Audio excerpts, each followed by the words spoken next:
Welcome to the Memory Maintenance Department, where nostalgia meets industry and every feeling has a barcode.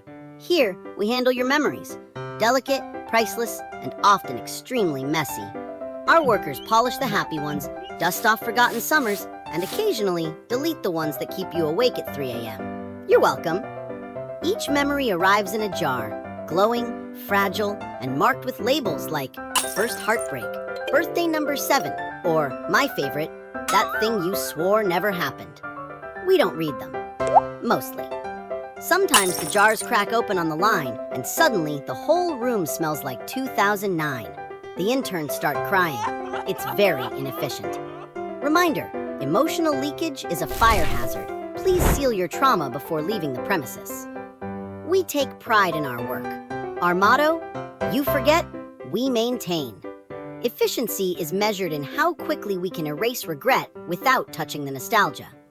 Once in a while, someone sends in a special request, a full reset package. We wipe everything. Childhood, first love, even the memory of requesting it. They usually come back the next day asking why their house feels empty. The new recruit found a jar today. Label said, Memory Maintenance Department. Inside it, a faint image. Workers, machines, and someone who looks suspiciously like him, polishing a jar, labeled Memory Maintenance Department. We don't talk about it. We just file it under routine, because remembering what we do here would defeat the purpose. The Memory Maintenance Department. Forget responsibly. Forget absolutely. Meet Zombie. In a world where the dead eat the living, he just wants vegetables. Not brains, not blood, not whatever that smell is. Raw, organic vegetables. After the apocalypse, food became simple. If it's edible, you eat it. If it's not, you pretend it is. Zombie didn't get that update. He walks past screaming humans and stops at a grocery store poster of a salad like it's sacred art. Everyone else craves survival. He craves fiber. People think zombies are driven by rage. Zombie is driven by disappointment. He opens fridges hoping for greens and finds soda that outlived governments. He digs through trash and discovers chips that survive nuclear winter but not nutrition. The world ended. Processed food won. When humans see him, they panic. They throw candy, energy drinks, protein bars that taste like shit. Zombie looks at the pile and gently pushes it away. They run, because rejection feels personal even in the apocalypse. Once, someone drops a tomato. It's bruised, half soft, still trying. Zombie holds it like a memory from a life he doesn't remember, but misses.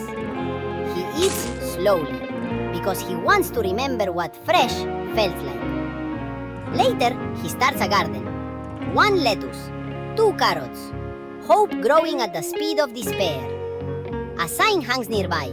I'm organic. No one laughs. Gunshots echo in the distance. The soil shakes. Civilization keeps dying loudly. Here, Zombie waters the plants carefully. Humanity survived by eating whatever it could. Zombie died again, trying to eat better. If the world ever grows back, maybe it starts with a bean and a tomato. And someone patient enough to wait for it.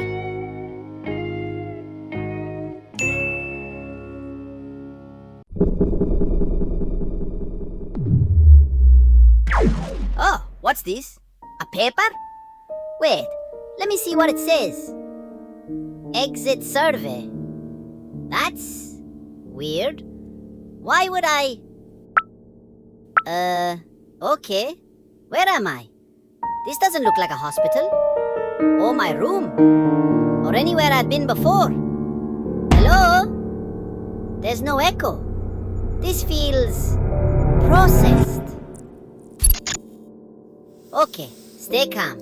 Maybe this is a waiting room for something. Why is the chair bolted to the floor? Why is the light coming from nowhere? Why does the paper feel laminated emotionally? Hello?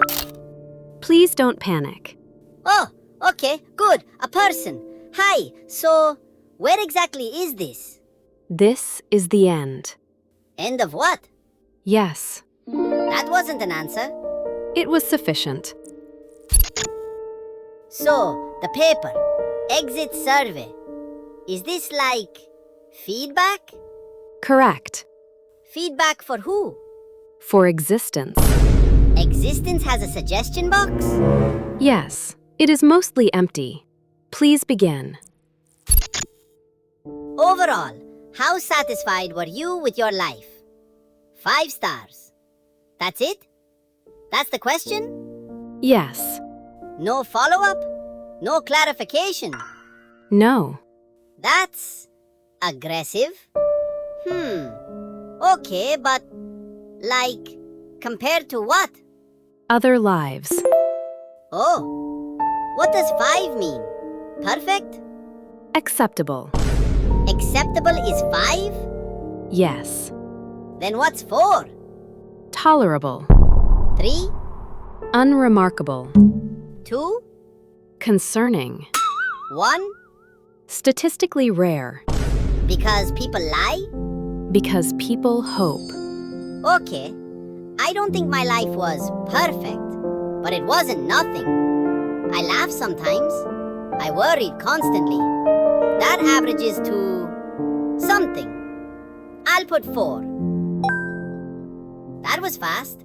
Can I adjust it later? No. But I want to explain. There is no explanation field for this question. Why not? Reflection ends when recorded. Next page. Uh-oh, this one's thinking. Why is it loading slowly? This section is heavier. Please list any missed opportunities. That's vague on purpose. Yes. How honest should I be? As honest as you were while living. That's not great. Okay, I'll start small. Didn't move when I wanted to. Stayed where it was familiar. Why is it still expanding? It adapts.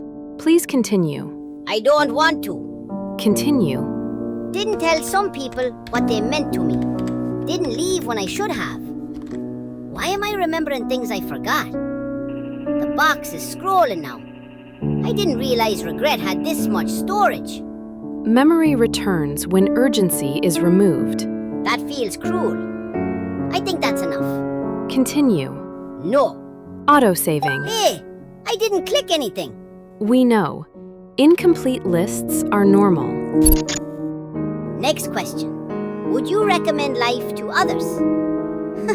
That's bold. Who's asking? New humans? Marketing. Life has marketing? Yes, recruitment is ongoing. Do people read reviews? No. Do they get a warning label? No. That feels irresponsible. Okay, options. Yes, no, not sure.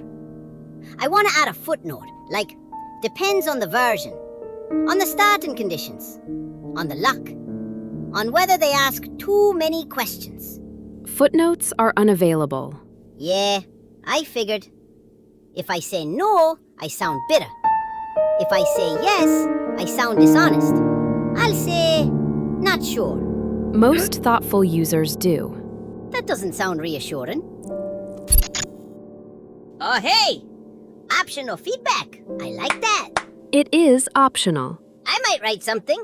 Most people skip this. What happens if I write something? It is archived. Read by who? No one. Then why does it exist? So you feel heard. That's dart. I tried. No. I was confused most of the time. That feels obvious. I thought I had more time. What do people usually write?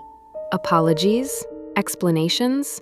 Nothing. Nothing feels accurate. I'll leave it blank. Accepted. Even blank is accepted? Yes. Final page.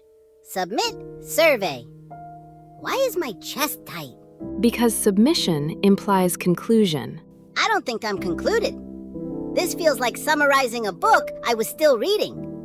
There should be a pause button. There is not. Oh, there's a timer. That seems unnecessary. It keeps things moving. I'm not ready. Most aren't. Wait, I didn't submit. That's fine. Most surveys are never submitted Why? because people hesitate when asked to finalize meaning. Your record will state, survey abandoned. That's it? Yes. I want to reread everything. You already did. I don't want to lock this in. Most don't. So that's it? Yes. Your final status is filed. And life? Unrated.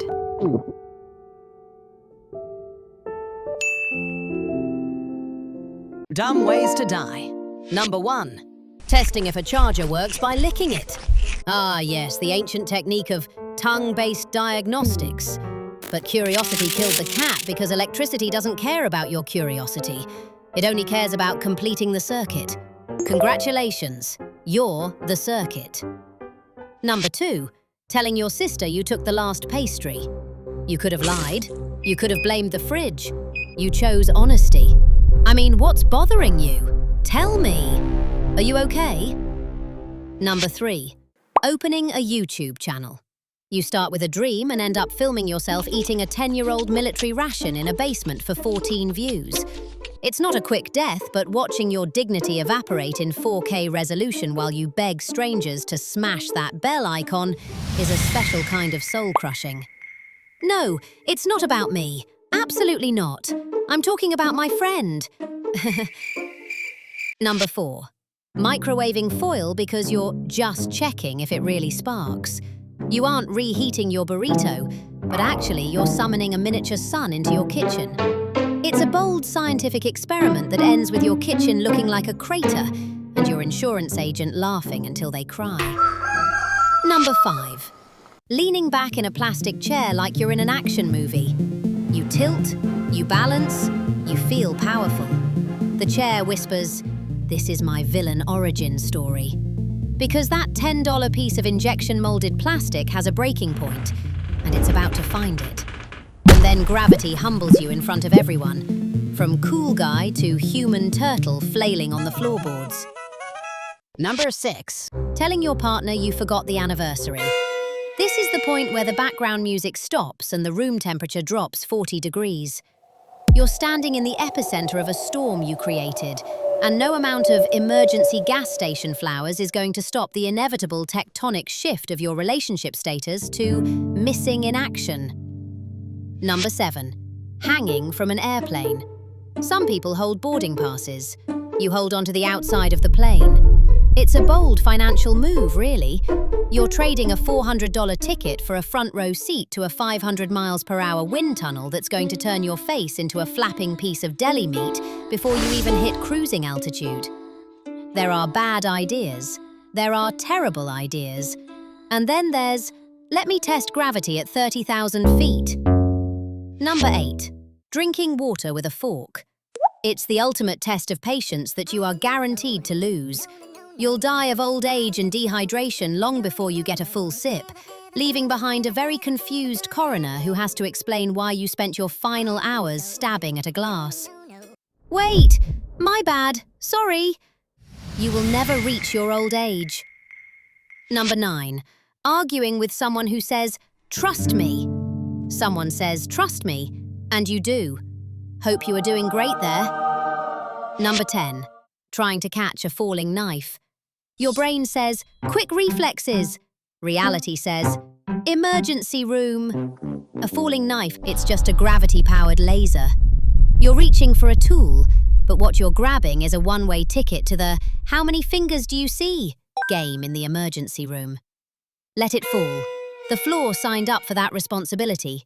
Your hand did not. Number 11. Not subscribing to my channel where UglyHatApplause. Subscribe, Dumbo.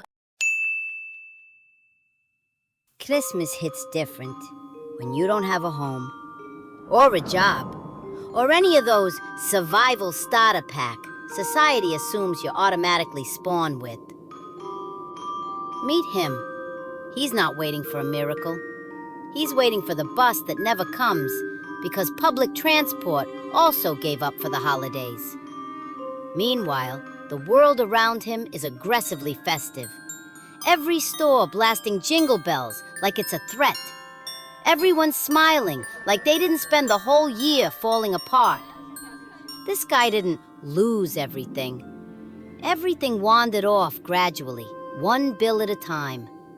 First, the job, then the house, then the part of his personality that enjoyed Mondays. But here's the weird thing about rock bottom. You start finding treasure in places nobody else looks. Like this tiny ornament, broken, scratched, and somehow warm. He hangs the ornament on the lamppost. His first decoration. His first little rebellion against a world that said, "You don't get Christmas this year." And in that moment, something shifts. Not dramatically. No angels, no fireworks, no sudden job offer from a billionaire passing by. Just a small reminder that even when life throws you outside the story, you can still write a line back in. This Christmas isn't perfect. It's not even good, but it's happening. A stubborn little flicker in the middle of the dark. And sometimes, a flicker is enough to start a fire.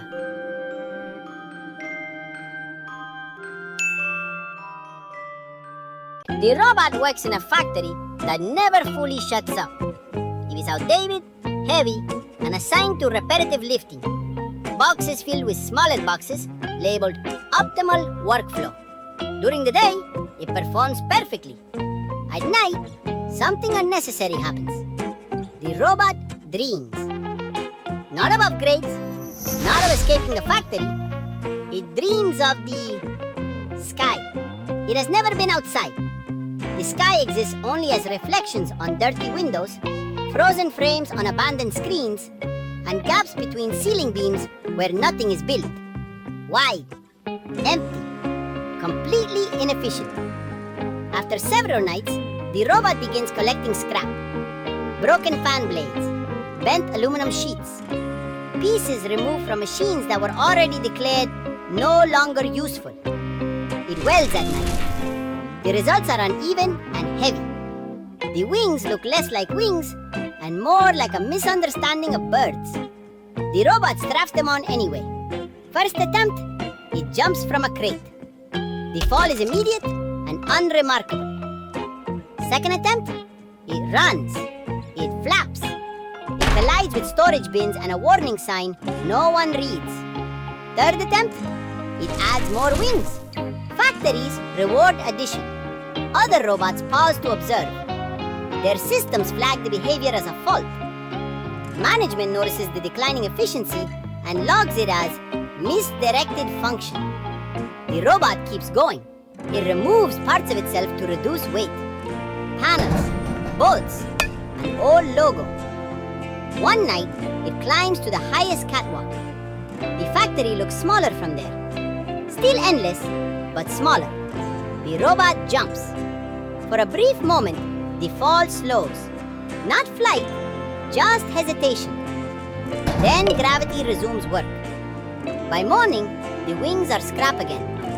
The robot is repaired and reassigned. The dream is marked non-viable. It returns to lifting boxes. Sometimes, birds pass above the factory roof. Unregistered, unproductive. The robot no longer builds wings. It just stops sometimes and looks up, as if remembering that the floor was not the only option it ever considered. Every year, the city opens one last office. I don't come to celebrate. I come because I'm told to. Because carrying everything forward isn't allowed. By who? No one knows. They ask me to discard the previous year. Like it's optional. Like I haven't been trying the whole year. Regrets go first. The sentence I kept rewriting in my head. The moment I felt myself pull away and didn't stop it. They drop in easily, and that scares me. Screenshots come next. Photos I saved to prove it was real. Messages I reread when sleep wouldn't cooperate. People I miss without admitting it. I hesitate, obviously. Then I let go. Like a saint. There's a larger bin near the end. The label is familiar. I'd fix this. Bills I stopped opening. A body I kept postponing. A future I talked about until silence replaced it. This bin is almost full. I'm not surprised. Most people leave after this. They look relieved, as if forgetting is the same as healing. But I'm still holding something. You would not believe it though. A conversation that never happened. A decision I delayed long enough that it started deciding me. A version of myself I still recognize instantly. I try to throw it away. Sadly, it doesn't fit. Midnight arrives anyway. Fireworks go off somewhere behind buildings. Strangers count backwards. Someone cries for the wrong reason. The office shuts down. The year is gone. Bye-bye. I walk out holding a small box. Plain but heavy. The label says, "Still unresolved." I carry it because it's the only thing left. Also because I don't have a choice. If you're carrying something too, I hope this year gives you the time you were never given before. May this year be kind enough. Wish you a happy new year.